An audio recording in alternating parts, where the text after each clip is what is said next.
Hey everybody, welcome to Sovereign Health Podcast. My name is Andy Schoonover, and we are on a mission to inspire radical personal responsibility for both the financial and physical aspects of your health. We get the joy of hosting thought leaders who are reimagining how healthcare is delivered.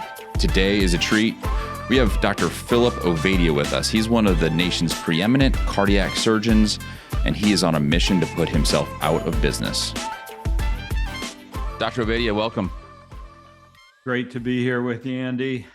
Thanks for coming. Really, I've been following you for a while, and I love what you're about. You know, not only one of the leading, cardiac surgeons in this country, but also one of the few in healthcare that if you really accomplish your mission, you're going to put yourself out of business, which I love.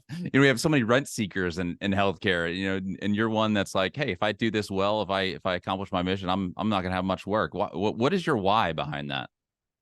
Well, quite frankly, that is the why. And I know it doesn't make me a very good business person. But, what I have come to realize now, having been a heart surgeon for over 20 years, is that the vast majority of what I do shouldn't be needed. I feel blessed every day that I can offer that to the people who were there and the people who do need it at that time. But for the vast majority of them, like I mentioned, they shouldn't have gotten to this point.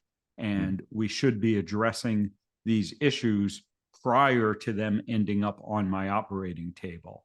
So, through the combination of my personal and professional experience, it has led me to a point where I realized that my mission is really to keep people off my operating table and to spread the information that can help to keep people off my operating table. And if ultimately that leaves me with nothing to do as a heart surgeon, I will feel very fulfilled because I know we will have made a major, major impact on people's health. Yeah, I love that. I mean, when you think of how many people you can keep off the operating table, I mean, cardiovascular disease is what, the number one killer right now in terms of the number of people who die per year. Is number one is cardiovascular disease. What percentage of those, if we do what you're telling us to do, which, here's the book, we're going to talk about this in just a little bit, but if these folks do what you say we should do, what percentage can we keep from having heart attacks, staying off your operating table, and most importantly, keeping them alive? Yeah. So as you mentioned, heart disease is the number one killer far and away in the United States and worldwide. And here in the US, it's been the number one killer for each of the last 70 years. So it's not going anywhere. When you look at heart disease, the most common form of that is what we call atherosclerosis, buildup of blockages in the arteries. And this causes people to have heart attacks. This causes heart failure and ends up contributing to people's deaths in many, many ways. It seems from the studies that metabolic health, insulin resistance specifically, is a major contributor to the incidence of atherosclerotic heart disease. There was a very prominent researcher by the name of Dr. Gerald Reaven, who did his work really during the 70s and the 80s into the 90s. And, he said that basically the patient with atherosclerotic heart disease that are not diabetic just haven't been diagnosed properly. And essentially what he was saying and what his data, what his research shows is that almost every patient with atherosclerosis is insulin resistant. Perhaps the one thing that we can point to outside of that would be smoking. And there are some other, factors that go into it. But almost every patient with atherosclerosis is insulin resistant. And therefore, I believe that if we were to address that true root cause of insulin resistance early, we could prevent the vast majority of the cases of atherosclerosis and the deaths from atherosclerosis. So, when you look at the number of people that end up on my operating table, I truly believe that 90% of them could be prevented from being there in the first place if we were to address the underlying root cause of their disease. Why do you think insulin resistance just is not on people's radar screen? I mean, for the vast majority of the public, and even me before getting into my current position as CEO of CrowdHealth, never really thought about insulin resistance. Like, why is this something that the general population just doesn't know about? I mean, I know about blood sugars. I know that high blood sugars is not good, especially over a sustained period of time. But insulin, to me, historically has been, oh, thank God for insulin because it keeps our blood sugars down. Why has this not been a focus of kind of general population to date? Yeah, it's not a focus of the general population because it's not a focus of the healthcare system and the healthcare practitioners. We really aren't trained to think about insulin resistance. Very much in line with what you said. Doctors diagnose high blood sugar. They diagnose people with diabetes, which is, what high blood sugar is. They don't diagnose insulin resistance. We don't test for it. We don't understand it. And we're not educated about it. It's one of those things that, yeah, it's in our textbook. And, we probably had some discussions, during medical school about, the physiology of it. Although, to be honest, I don't specifically really remember ever discussing insulin resistance.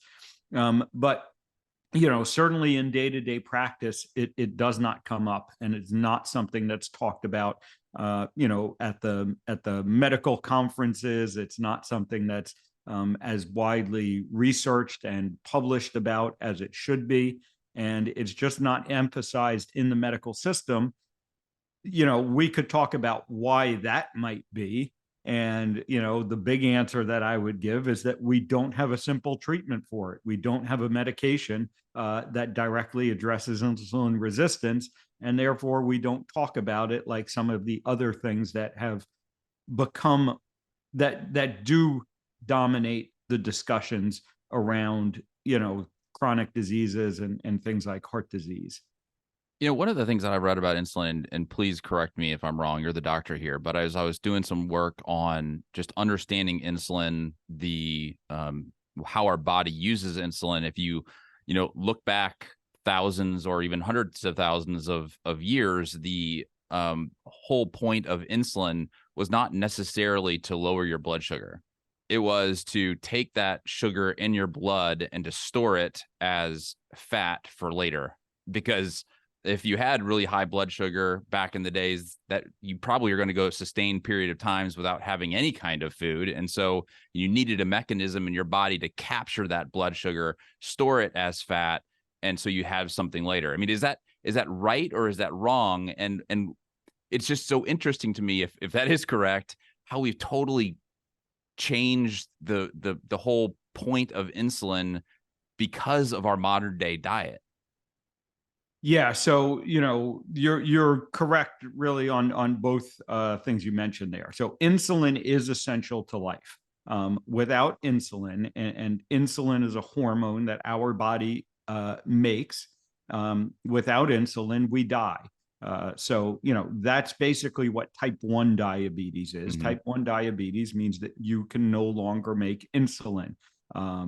And again, before we were able to artificially produce insulin or synthesize insulin, outside of our bodies and then be able to administer it as a drug. Type 1 diabetes was a fatal disease. And it was a wasting disease. Basically, patients could not add fat and they would just waste away and ultimately die because, as you said, they couldn't store energy. And that's what basically insulin allows us to do. It allows us to store energy. And historically, energy, from food, which is the primary source of our energy, was difficult to come by. So there would be periods of time where we didn't have food readily available. Our bodies needed to evolve a mechanism to deal with that.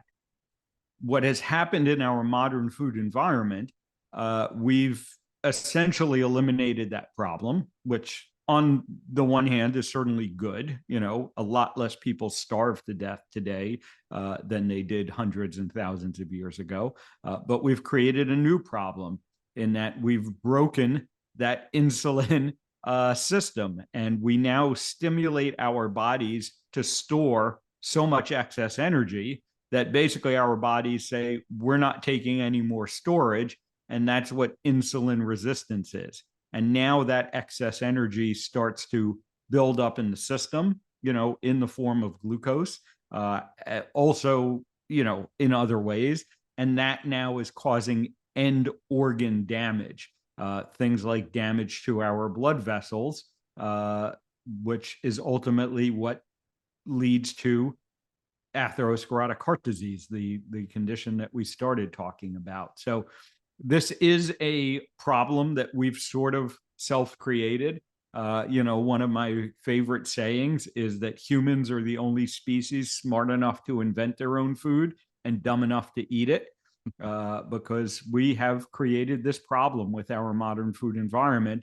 But that also gives us an opportunity, because that means that we can undo it. We can fix it.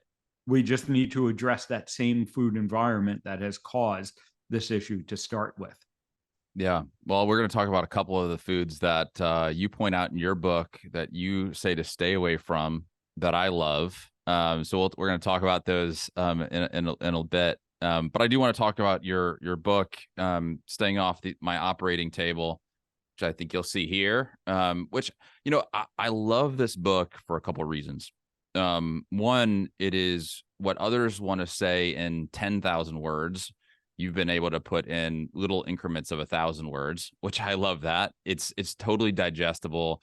I feel like I understand metabolic health after reading your book. It's about 130, 140 pages with some FAQs at the end. You can get through it in a couple sittings.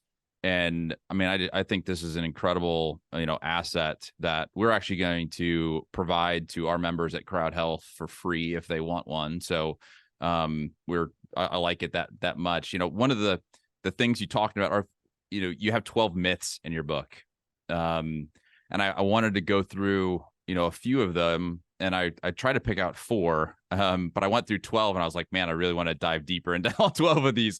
But I have a couple that I'd love to run by you. Sure. Well, the myth, I think it was number 1, is only obese people are metabolically unhealthy. And we're going to go through my labs later, and you're probably going to tell me I'm one of those people. But explain that to me, because typically what you would think is you look at somebody who is skinny and you say, okay, that person is healthy. You look at somebody who is obese and say that person is unhealthy metabolically. Why is this a myth? Only obese people are metabolically unhealthy.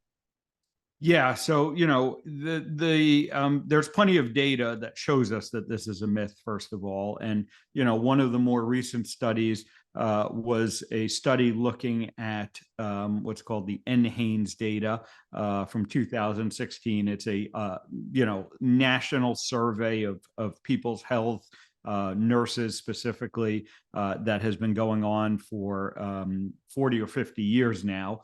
And they track people's health over time, and they look at various aspects of it. And when they surveyed the 2016 data to look at the components of metabolic health, what they found was that 88% of the adults in the United States, of the adults in that survey at least, were not in optimal metabolic health. Shocking statistic. Only 12% of us can meet the standards of metabolic health. But then, when they went and they broke down the categories in that study, looking at weight categories, so they broke people down into, obese, overweight, normal weight, and underweight. And, as you would expect in the obese category, almost everyone was metabolically unhealthy, although not everyone. I believe it was about 2 or 3% that were what we call metabolically healthy obese. But, when you look at the normal weight category, 50% of those people were still metabolically unhealthy.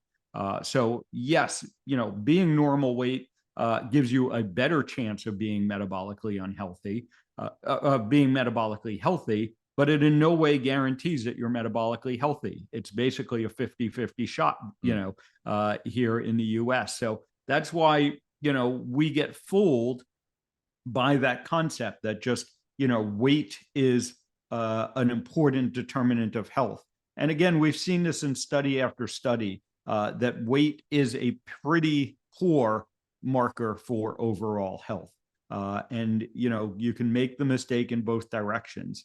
Again, practically, what I see every day is, I do operate on a lot of people who are not obese, and they still end up with advanced heart disease. So this is why you really have to get to the root. You really have to be looking at your metabolic health specifically. And again, we'll go into some more details about what that is and how you do it. But you can't make the assumption that just because you're not obese, that you're healthy and you're doing fine. Well, you do lay out, I think, 4 or 5, I can't remember, points or metrics that say, hey, if you have, you can explain to us, but 2 or 3 of these, then you should really be paying attention. So can you go through those real quick, just so the listeners can do in their minds, or some of them are in minds, some of them might have to look at the data, but kind of assess themselves whether they're metabolically healthy?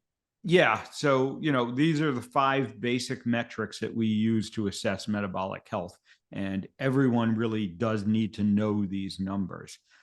So the first one you can measure at home, and it's your waist circumference. You just take a tape measure, you measure just above the level of your belly button. Best to do this first thing in the morning.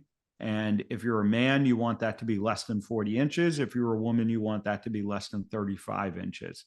And I'm going to caution as I go through these numbers that I think even some of these numbers, the cutoffs are too generous, and really ideal looks, maybe even different than some of these numbers. But these are the official metrics. These are the metrics that were used in that study to show that 88% couldn't meet all 5 of these metrics.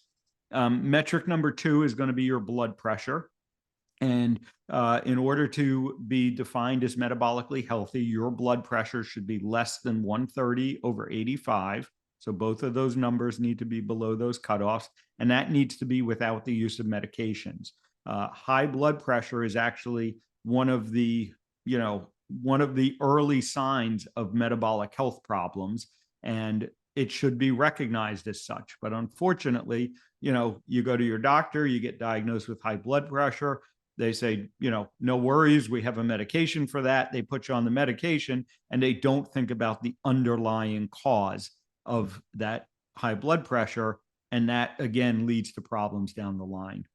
So those 2 metrics, really, you could measure both of those at home. Very easy to get a home blood pressure cuff, or, any grocery store or pharmacy these days has the blood pressure kiosk. And those are 30 or 40 bucks, right? I mean, you can go to Amazon and get a blood pressure cup for 30 or 40 even bucks. cheaper than that. Even cheaper than that. Yeah. Okay. Yeah. So easy enough to track at home. And then the other 3 are basic blood work. And, this is blood work that almost every doctor is going to do, as part of a routine exam. The issue becomes that doctors may not look at it in this context, so they may miss some of the signals that are there. We look at your fasting blood glucose level. So the amount of sugar that's not in your blood, if you have, and you shouldn't have eaten for about 8 to 12 hours, and that should be less than 100 milligrams per deciliter, which is the units here in the US. And again, without the use of medication. Type 2 diabetes, one of the hallmarks of metabolic health, of poor metabolic health. So, if you've been diagnosed with that, that's another indicator that you're not metabolically healthy. And then we do look at your cholesterol panel, but importantly, we don't look at the number that your doctor is most likely to focus on, the bad one, the LDL, the so-called bad cholesterol. Instead, we look at 2 other numbers from that panel. We look at your HDL cholesterol. And, again, most people are going to call this good cholesterol. Not a big fan of those nicknames, but that's how most people understand it. The reason we call it good cholesterol is because we do actually want this to be higher. And, that confuses some people because all they hear their whole life is your cholesterol needs to be lower. But your HDL cholesterol, you want it to be higher. And if you're a man, you want it to be over 40 milligrams per deciliter. If you're a woman, you want it to be over 50 milligrams per deciliter. And then finally, we look at the triglyceride level. And this you want to be lower, and you want that to be less than 150 milligrams per deciliter. So you look at those 5 metrics. If 3 or more of those are abnormal or are not in that healthy range, that actually diagnoses you with what we call the metabolic syndrome. It's a medical diagnosis, and it means that you are at very high risk of most of the chronic diseases that we suffer from in society today. Things like heart disease, things like Alzheimer's disease, many forms of cancer. You can go down and down the list, and it turns out that probably 8 of the top 10 causes of death every year in the US are associated with the metabolic syndrome and poor metabolic health. If 1 or 2 of those are outside the healthy range, that's your warning sign, because that means that you're on your way to the metabolic syndrome and you need to start making some changes so that you don't end up getting there. And then, like I said, if all 5 are in range, congratulations, that's about 12% of the population, probably less than that these days, to be honest, can meet all 5 measures of optimal metabolic health. Yeah, well, we're going to talk about it in a little bit. I think I'm 2 of the 5 are no good for me, so I'm looking forward to talking to you about that. I do want to get onto the second myth, which gets into I know I rail a lot on this in social media, but it is the food pyramid. I think your second myth is the food pyramid is good for you. I'd love to get your thoughts on the food pyramid, nutrition in general, because my assumption is that nutrition is one of the primary ways of driving better metabolic health. So what happened here? Like why did this food pyramid come about, and why has it been such a disaster? Or maybe I should be open-ended. Is it a disaster? Yeah, honestly, I don't think we need to be open-ended or ask that question, because we can just look all around us. The food pyramid in its various forms have been the prevailing nutritional recommendations here in the US since 1980, so 40 plus years. And during that time, our health by every metric has gotten significantly worse. And the very problem that the food pyramid was designed or the food guidelines were designed to tackle, the obesity problem and the problem of heart disease, have gotten worse during the time that they have been in circulation. Now, the proponents of the food pyramid of the US dietary guidelines will tell you that's because people don't follow the recommendations. But again, we have the data that shows that our consumption, our food consumption, as on a nationwide level, has moved in line with the US dietary guidelines. We have significantly lowered our intake of fat over the past 40 years. We have lowered our intake of saturated fat and red meat over the past 40 years. And we have increased our consumption of grains, specifically those whole grains that they tell us are so healthy for us. And our health has only worsened during that time. So that's why you need to step back and start to say, something must not be right. Where did we go wrong? And you really have to go back to the genesis of the US dietary guidelines. And that story, goes back to the 1950s, when we started to notice an alarming increase in the incidence of heart disease.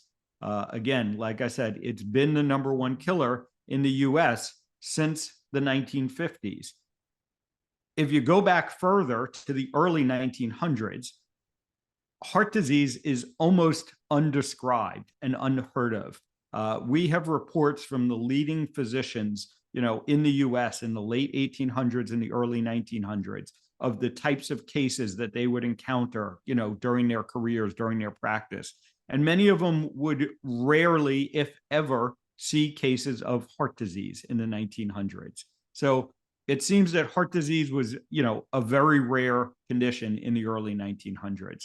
And then throughout the early 1900s, it starts to increase. And 1950, it really reaches, what's considered epidemic proportions.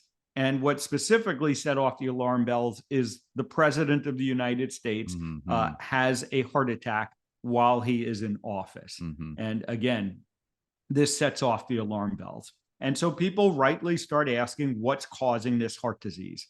And there were basically two prevailing theories at the time. The scientists of the day, were actively researching this, and their theories fall into one of two camps. One camp was that it was dietary fat, specifically saturated fat and dietary cholesterol, that was causing this. And the other was that it was sugar, dietary sugar. And, for various reasons that we can get into at some point, the fat theory won out. And what came to be known as the diet heart hypothesis became the prevailing hypothesis about what was causing, heart disease to be rampant. And so we then started to try and figure out ways to lower the amount of fat in the diet, lower the amount of saturated fat and cholesterol in the diet. And that culminated, with there was a congressional committee that looked at this, and eventually it led to the U.S. dietary guidelines, which were first released in 1980 and have then been revised every 5 years since. And most of those revisions were to, because it was recognized that it wasn't having the effect that it was intended to affect, most of those revisions of the guidelines then became, well, we must need to, do this better. We must need to lower the fat threshold even more. And that's had a number of, what you could say are unintended consequences. But it basically created this processed food environment because, natural foods, for the most part, are not low fat. And there's probably very good reasons for that. So in order to make low fat foods, you have to process them. You have to take the fat out. And if you're going to take the fat out, you have to replace it with something. And that something becomes sugar and carbohydrates. And, that is what has led to our insulin resistance problem, which has then led us to this, now even worse environment of chronic disease. Well, I mean, you can even go down the candy aisle, right? And the candy, on the package, it says right there, fat free. It's just marketing ploy to say, hey, fat free is the way to go. Whereas you're having a Snickers or a Twizzlers or something like that, which is vastly more impactful to your metabolic health than a steak, which is clearly full of fat, which is crazy. So it kind of leads to the next myth that I pointed out. I think it was your myth number 4 or 5, but it's low carb is bad for your health. So funny story is I went into a cardiologist maybe a month or two ago, and he said, so I saw you see your cholesterol is super high, so tell me about your diet. And I said, well, I'm doing keto, have for the last 6 or 9 months. He's like, oh, well, that red meat is inflammatory. That your high cholesterol is going to create, I forget, he said plaque in your arteries, and you're at a high risk of a heart attack. And I knew, listening to you, that, neither one of those things were true, but it's still probably a product of not being, which maybe a product of two things. One, not being trained in nutrition, but even if they were trained in nutrition, they would probably be trained on the wrong stuff, because we still have an establishment healthcare, industrial complex that is pushing this idea that, low carb is bad for your health. So we can, get statins in you and all these kinds of things. So would love to hear more about kind of the low carb is bad for your health myth. Yeah. So, what you encountered is the typical experience that people have when they discuss these issues with their doctors.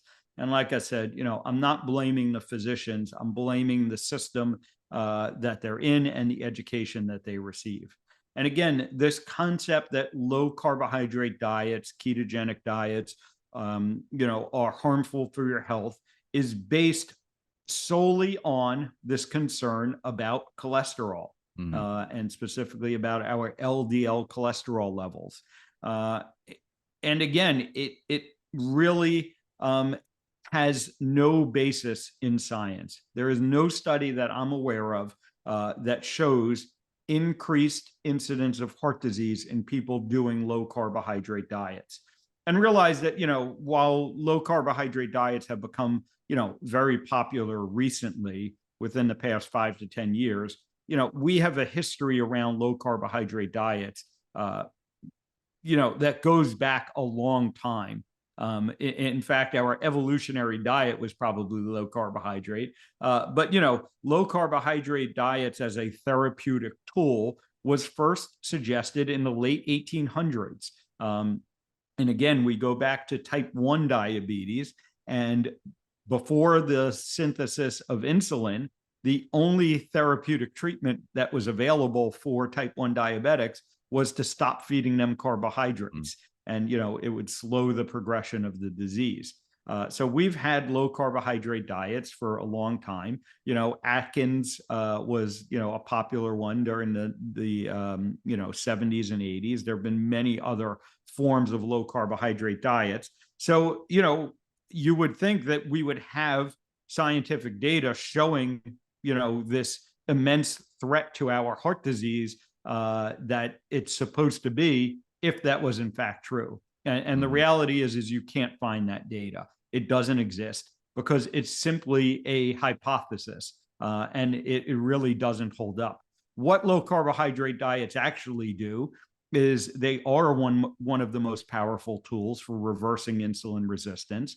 And as I said, insulin resistance is the biggest risk factor for heart disease.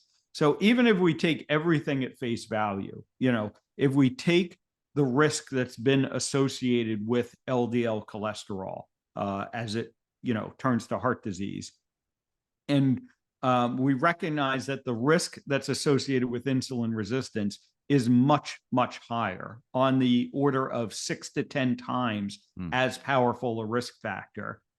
If a dietary strategy is reversing insulin resistance, even if it is raising your LDL cholesterol, which is an inconsistent occurrence, but even if it were to raise LDL cholesterol in all of those people, at the same time reversing their insulin resistance, you're still going to have a net benefit when it comes to heart disease.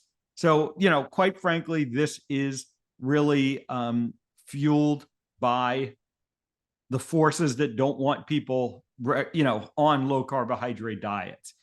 This is basically, the food industry, the pharmaceutical industry, and this is the only narrative that they can use against low carbohydrate diets. I have no reservation whatsoever in recommending low carbohydrate diets for my patients with established heart disease. And I certainly have no reservations in people that don't have established heart disease, even if it makes their, even if they see a rise in their LDL cholesterol. So is this malicious intent, ignorance, or both? Well, I probably a little bit of both. I think for the most part, it's ignorance. When you look at the physicians, it's just, as I said, it's the way they've been educated and the system that they're in. There certainly is, at an institutional level, I guess we could say, there's reasons that the established institutions don't want people to recognize the effects that what they are eating are having on their health. And really, I think that's what it comes down to. Because if we really centered that discussion around health on the food that we were eating, we would have a vastly different environment. We would cause vast changes in the market for food. And obviously there are,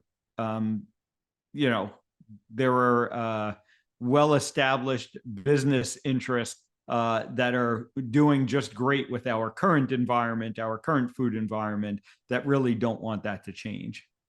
Well, statins, from everything I've read, is probably the most profitable drug ever made. And so there are lots of interests that are keeping statins as the the response to high cholesterol. The elimination of high cholesterol being an issue is elimination of a lot of dollars. Yeah. So, there's some saying, and I always mess it up, but it's like, it's hard to convince somebody of something that's going to take food off of their table, right? Like, Yeah. it's going to be hard to convince pharmaceutical companies that this is not, an effective way of addressing high LDL, or even that high LDL may not be actually an issue.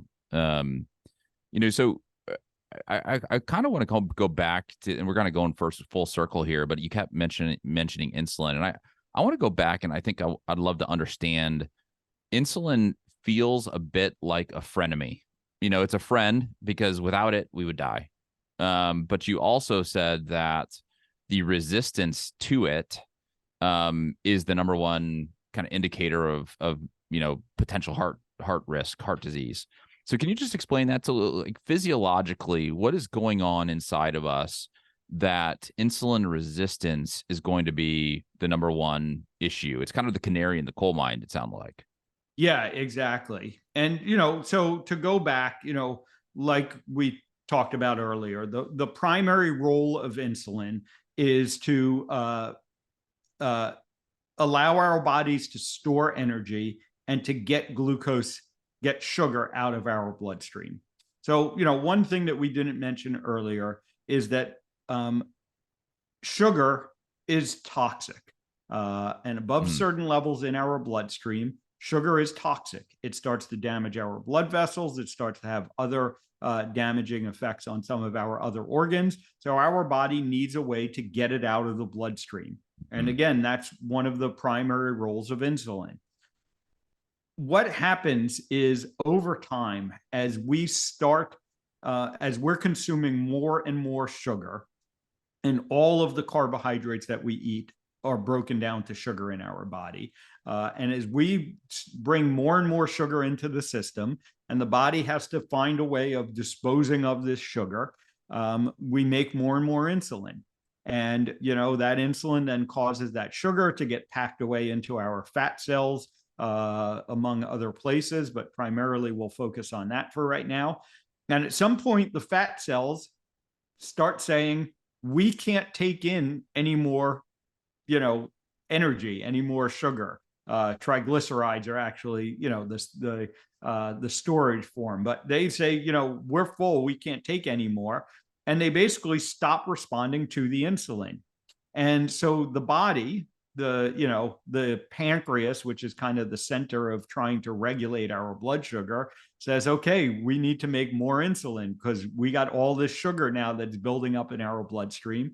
And so we're going to make even more insulin and try and keep shoving it into the, into the fat cells. And one of my favorite analogies for this is, everyone's probably seen sort of the memes or the videos of, the trains in, India, where they're just trying to shove, or Japan, where they're trying to shove more and more people into the train cars. And there are actually people like, that their job is to just shove people into the train cars. That's basically what insulin is. And, the train cars are now full. There's no place else to shove people. So now, they start spilling out, and the sugar starts spilling out into our bloodstream.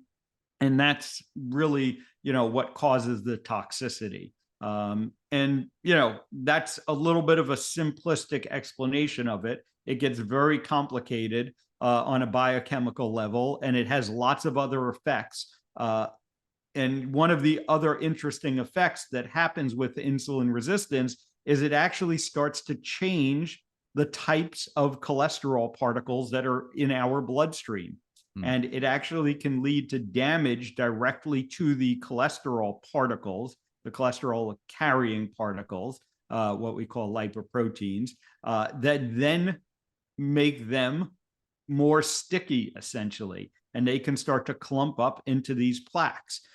So again, it's not that cholesterol has nothing to do with the development of heart disease. It's just that, it's not the cholesterol that starts the process. And it's really only the damaged cholesterol particles that take part in the process. So instead of just trying to blanket lower everyone's cholesterol level, What we really should be doing a better job of is figuring out who's got the damaged cholesterol particles that are causing the trouble. How can we prevent the cholesterol particles from being damaged in the first place? And that leads you right back to insulin resistance again. So, that's why insulin resistance and metabolic health is such a powerful concept. It's super interesting. I don't think I've ever heard it explained as simply and as easy to understand as that. So thank you for that. Want to kind of finish up on a couple of things in your book. And, there are a couple harder things for me because there's some foods in here that you do not recommend that are some of my favorites. And they seem to be okay in my keto diet if I look at my keto diet as being specifically, very low carb, which I probably ingest less than, 20 grams of carbs, probably less than 10 a day. And American cheese, I think you say something is like, might as well be eating plastic. Now, there's nothing better on a burger to me than a good slice of American cheese. So please tell me why American cheese is not something I should be eating. Yeah, so the problem with American cheese is it's a processed food. It was you can't like create American cheese in the same way that you create like a good imported mozzarella or brie cheese. The American cheese as we get it in the supermarket typically is just another processed food. But I use that as an example of how to think about your food. Because, if you're going to the, package of, American cheese, it's all wrapped up in the plastic and it's sliced and wrapped up in the plastic. And, you flip that package over and you look at the ingredients. And again, what should be in cheese? Cheese should have milk and maybe some salt. And then, the bacteria that it takes, there really shouldn't be much in the way of an ingredient list on your cheese. But you look at that package of American cheese and you probably have 10 or 12 things listed, which include things like, coloring agents and, chemicals to help keep it shelf stable so it can be on, sitting in that supermarket for months or years at a time and still be, fresh when you buy it.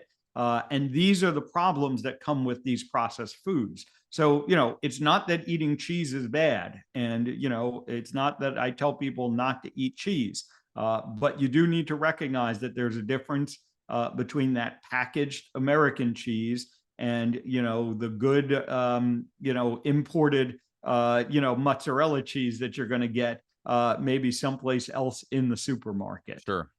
So my next question on that would be, we can get pretty dogmatic when it comes to diets. And I think you even address this in your book. It almost becomes religious in some sense. Right. And so I think the question that I would have is, hey, if I love a really good slice of American cheese on a burger, is that okay? Is it one of those things that you would recommend I never have? I can have once in a while. I shouldn't be having it every day. Like, how do we, incorporate some of these things, into our lives that we really, really enjoy? Alcohol could probably be in there too. And my next one I want to talk to you about is my favorite not nightly snack, maybe biweekly snack is keto ice cream. So, so I'm looking at my sugars. I'm saying my sugars look great, so I'm sure I'm metabolically okay. But, you're telling me this is not stuff that you should be regularly putting in your body. Is that kind of safe to say should not be a regular occurrence? Yeah, I think that's a good way to frame it. And I think it also is going to depend on where you're starting from and where you're trying to get to. Because, ultimately, like I said, this is why I try and get people to go back to those metabolic health metrics. If you are already metabolically unhealthy, any of these things that, are going to worsen that problem. And if you're trying to reverse the problem, unfortunately, you probably need to cut out, the vast majority. If you're metabolically healthy and, you can probably tolerate some of this stuff. But this is why it's so important to be looking at these metabolic health metrics, because if you're looking at something else, like your weight, as we mentioned before, you might get fooled. And you might be eating something that's causing your weight to go down or keeping your weight stable, but it's damaging your metabolic health, and that's going to be a problem down the line. And this is similar to discussions we could have around finances. There are certain things that we do that, from a financial standpoint, make no sense. You can go out to the fancy restaurant and have the ribeye steak, and it's going to cost you $100, or you can go buy the ribeye for maybe $20 and cook it yourself. And from a purely financial standpoint, you would say, well, you should never go out to the restaurant and get the $100 steak. But from an enjoyment standpoint, from a life enjoyment standpoint, sometimes you make that sacrifice, but you recognize that it's a sacrifice. And that's how I want people to think about what they're eating as well. There are certain indulgences, we'll call them, that are clearly not going to be beneficial for your health. But if you're making a conscious decision that, tonight, occasionally, whenever it is, I'm going to enjoy myself and have these foods, and you can regulate that properly and your metabolic health is staying good, great. But you know what? If you're already bouncing checks, then the answer is you can never go out to the fancy steak restaurant. And if you're already metabolically broken, then the same thing is going to need to apply to your food. So one of the goals that I have with people, one of the goals I had in writing the book, was to just get people to think about what they're eating. Because if you think about the ice cream and you decide, I'm going to eat it tonight for whatever reason, I'm okay with that. But if you're just eating the ice cream because the ice cream is there, and you're eating it every night because the ice cream is there, that's when we get into trouble with all of this stuff. Yeah, I mean, I've recently in the last probably 9 months, have stopped drinking the vast majority of alcohol, because what was happening is I was getting home and I was saying, hey, I would love to just have a little something of bourbon. Bourbon is my drink of choice. And it became an every night occurrence. And I just drank it because it was there. And now I don't drink except when I'm on vacation, because one of the most soulful things for me is to have a drink with my wife on the beach or by the pool. And that's just a soulful, life-giving thing that I think is fine once in a while. Right. So it's all about the, like, not making it a regular occurrence. And I love your analogy of the financial. There are times when you can go out and have a great dinner and enjoy and celebrate, and there are times where you're like, okay, well, I shouldn't be going and getting that $100 steak at the restaurant. So I love that analogy. I got one quick question on that keto ice cream. Erythritol, I know that there was a study that came out that wasn't a good study. I think it's gotten debunked, but I've got questions around this. One is to the extent you're familiar with the latest kind of studies on this stuff. Erythritol is a sugar alcohol, so it has alcohol in its name. I'm just wondering if that alcohol impacts us the same way as our bourbon does. Meaning, when I have a bourbon right before I go to bed, I sleep like crap. I know it's going to happen. It's just a product of my decision. Is erythritol, does it act on our body the similar ways as other alcohols that we have, or what is the difference there?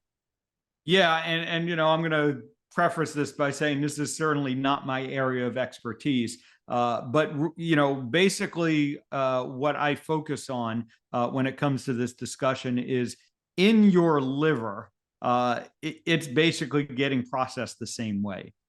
So now the getting drunk effect from alcohol, is a concentration issue. And the concentration of these sugar alcohols is vastly lower. So, we don't have that issue. But ultimately, alcohol is damaging to our livers. And these sugar alcohols seem to have, they get metabolized in the same way by the liver. and can have the same effects. Mm-hmm. This is honestly a question that I struggle with these days, because if you are metabolically healthy, I would make the argument that if on that rare occasion you're going to decide to eat ice cream, you're probably better off getting an ice cream that's simply made and has natural ingredients. You can find ice creams that basically are made of cream, egg yolks, sugar, and vanilla, for instance, for a vanilla ice cream. And I would argue that that is probably a better occasional indulgence than the keto ice cream with all of these processed chemicals that, our bodies were not exposed to prior to 100 or 150 years ago. Sugar is something that has been in our environment forever. It was smaller amounts, it was harder to come by, but at least, our bodies know what sugar is. Our bodies were never exposed to sugar alcohols prior to, like I said, 100 years ago, maybe not even that long for sugar alcohols. And so our bodies don't know what to do with these things. And that's why I almost default to, you're maybe better off eating the small amounts of the real sugar than you are these sugar substitutes. Yeah, good call. I have the opportunity to talk to a leading doctor in the world, and so I always have these questions that are rolling around in my head. So I have to take the opportunity to ask you some of these things. I will tell you, and maybe this is the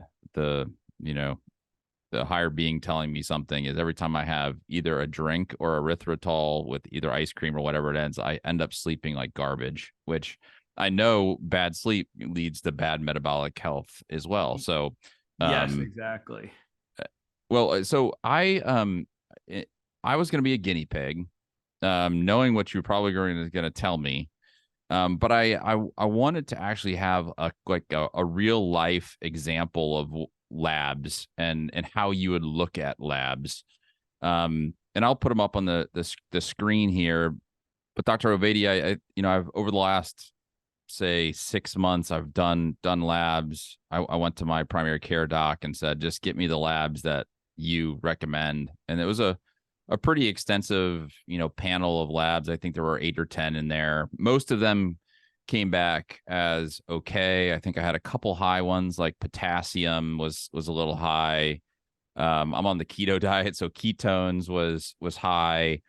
And then, it said HDL was low, LDL was high, triglycerides were high, which you told us earlier in the podcast that if I have low HDL, I think mine were in the mid 20s. I should be in the 40s, I think you said, correct? Yes, your HDL cholesterol, you want to be above 40. And I'm ideally in the 20s. My triglycerides were high. So I'm those are my 2 metabolic health issues that I have. So my HDL is low, my triglycerides are high. So if you're thinking about a patient like me with low HDL, high triglycerides, I've been on the keto diet now for 9 months or maybe longer than that. Maybe it's my keto ice cream, but I have that, not that often, once every, week or 2 is my guess. Are there other things? I work out 3 times a week, sometimes 4. And just for the listeners, just to give you a sense, I'm 6'2", I'm 180 pounds, under 180 pounds. So it's my, I did do a DEXA scan. I don't have a lot of visceral fat, which is fat that kind of hangs out underneath the abdominal cavity, if that's correctly described. So not a lot of visceral fat. So I thought I was going to get these panels back, and I was going to be like, man, I'm going to be super stellar healthy, and it looks like I'm headed in the wrong direction. What are your thoughts on this? Yeah, so just some generalities about labs that I think are kind of relevant for your story as well, but will help people to understand some of the context.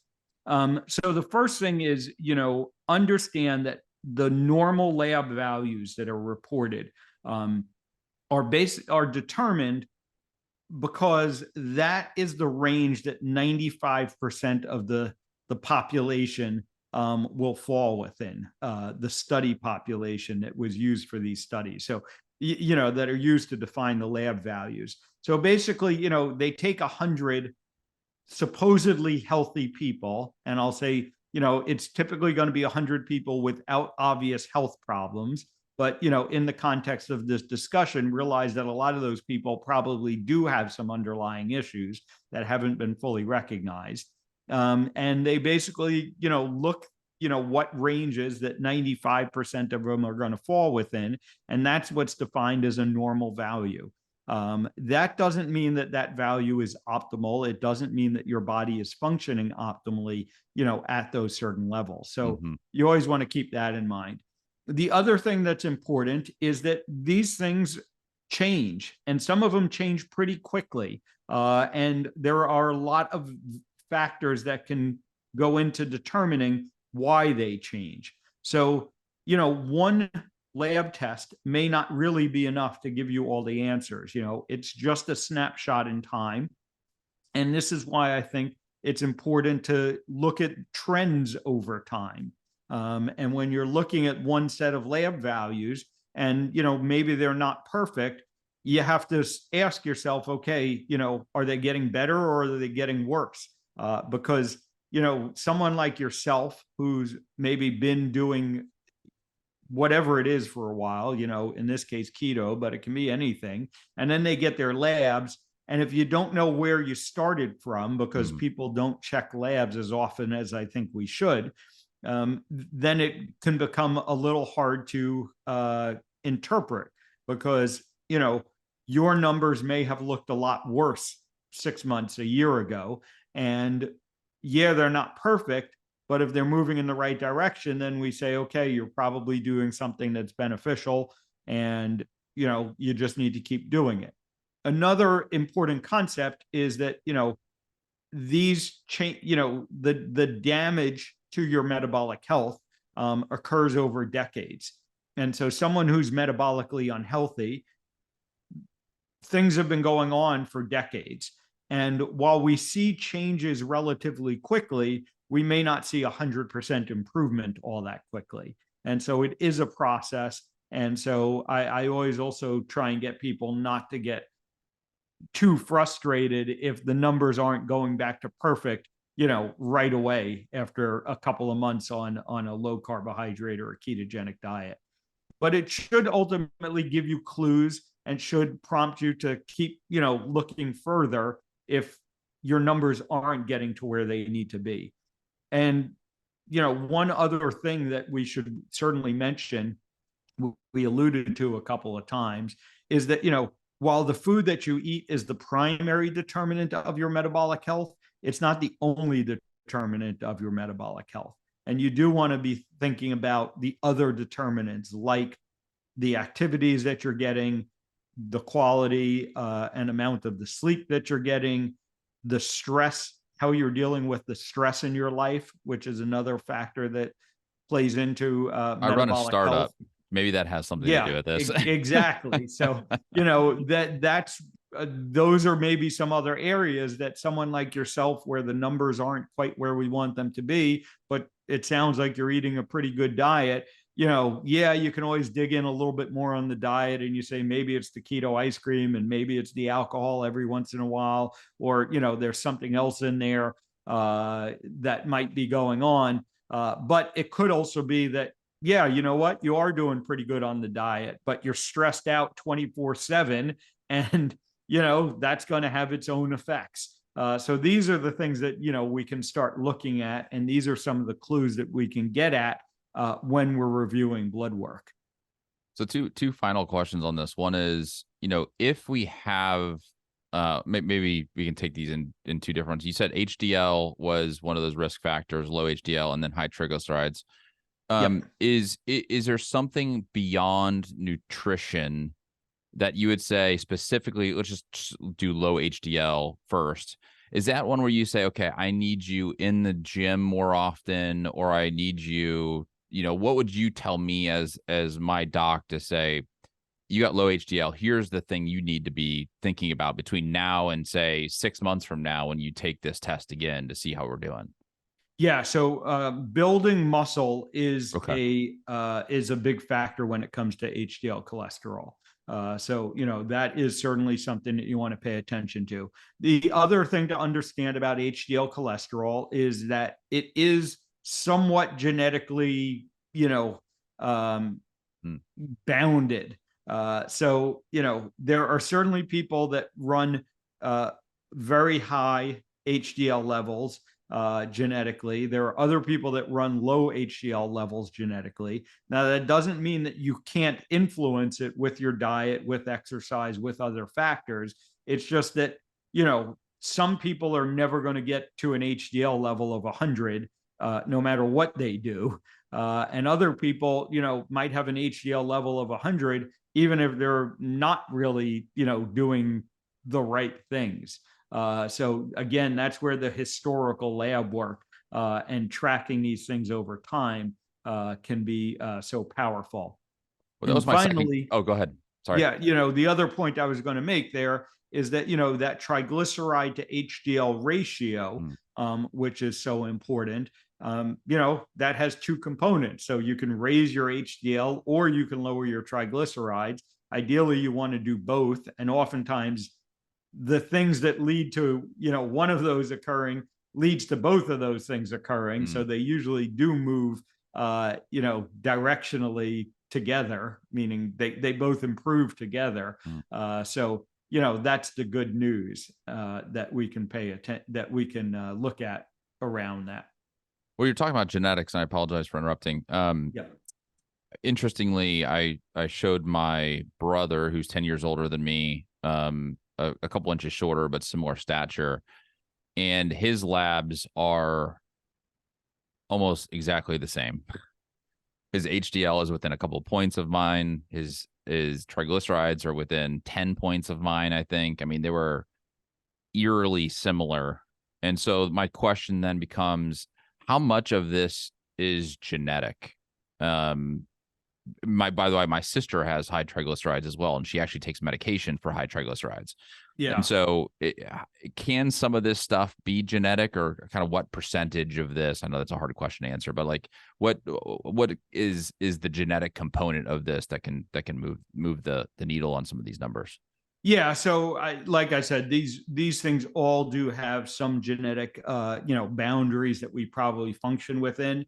Hard to assign a percentage to that, but you can always improve your situation within maybe that genetic window that you're, locked into. And so, ultimately, what I try and get people to recognize regarding their genetics is it's not your destiny. And, you can always improve, even if maybe you were dealt, a little bit of a poor genetic hand. When we look at heart disease specifically, again, we have this concept that heart disease is a genetic disease, and your doctors will always tell you, oh, it runs in your family, or there's nothing you can do about it. But you can do something about it. First of all, I think a lot of what we mistake as genetics being passed down through families is actually habits being passed down through families. And we tend to share the same environment in our families. So I think a lot of those effects get confused with genetic effects. And like I said, there are truly genetic diseases are very rare. Yes, they do occur, but they're pretty uncommon. Most of these things are genetically influenced, but they're also very much influenced by our environment and our habits. And so control what you can control. And, and I would say if you have been told, if it seems that heart disease runs in your family, that's even more reason to be paying attention to this stuff. So that's how I view genetics.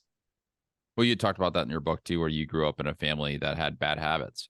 and it sounds like everybody was overweight, and you just decided to stop that kind of generational habit forming eating disorder, if you will. And so, at what point did you kind of get to that place of saying, I'm going to stop this generational thing. I'm going to start eating right. Was there a point in time in your life that you said, this has got to change? Well, honestly, it was when I, learned about metabolic health. That was the tool that allowed me to allowed me to make that change, because I had certainly tried other things before to change. I had tried to lose weight, and I, like many people, I had the short-term successes that didn't last. But when I learned about metabolic health, that is what gave me the tools to make the sustainable changes. And that is what allowed me to overcome what I mistakenly thought was, my genetic destiny. And again, even, that is another example. I am not as lean as certainly other people are. You don't see me showing off my six pack on Twitter anytime. But I'm a lot better than I used to be, and I have, my metabolic health is optimal. I can say that those numbers, as well as a lot of other numbers that we can look at regarding metabolic health, are in the optimal ranges. So, but, my percent body fat is still higher than, what a lot of people would consider ideal. So, again, is that ultimately a genetic, issue? Or perhaps you could make the argument that, if I worked even harder, if I put in more time in the gym and maybe shifted around some of my dietary things, I might be able to get to the six pack. Getting back to our earlier part of the discussion, at some point you start to make trade-offs in your life. In order for me to spend, 3 or 4 hours a day in the gym, I would have to sacrifice other things in my life. And at this point, that's not what I choose to do. But again, these are intentional decisions that I make. And that's how I think people should be approaching this. It's been super fun to hang out and learn more about metabolic health. And like I said, I had the opportunity, and it's not one that many people get, is to talk to, the preeminent, or one of the preeminent, heart surgeons in our country. And so I really appreciate you being willing to take all of my questions, and just explaining them in a way that a numbskull like me can understand. So appreciate that about you. Where can people find you? Yeah. So, the book, as you mentioned, Stay Off My Operating Table, it's widely available, all the usual places. iFix Hearts is the best place to find me. So you can go to ifixhearts.com. Right on the front page, by the way, we have a, free quiz that will take you through those metabolic health metrics, and you can determine if you are metabolically healthy or not. And I would encourage everyone to do that. We have coaching programs, and I also have a private medical telemedicine practice that I work with people throughout the United States to help them to stay off my operating table, to help them prevent heart disease and other chronic diseases. So all that information at ifixhearts.com. Over on social media, I'm most active on Twitter. And again, I'm at ifixhearts there on Twitter. You can also find me on Instagram, LinkedIn. I haven't dove into the TikTok pool quite yet. So, but anywhere else on social media, you can find me. We'll put snippets of this up on TikTok and see how you do. We'll let you know how it goes. No, I would just say I'll follow you on Twitter and LinkedIn, iFix Hearts. It's a wealth of knowledge, and I learned something, I think, with every tweet. So I appreciate your willingness to give out free info like that. So, Dr. Philip Ovadia, thank you, sir, for having for being on the pod. It's really been fun. Thank you, Andy. Bye-bye.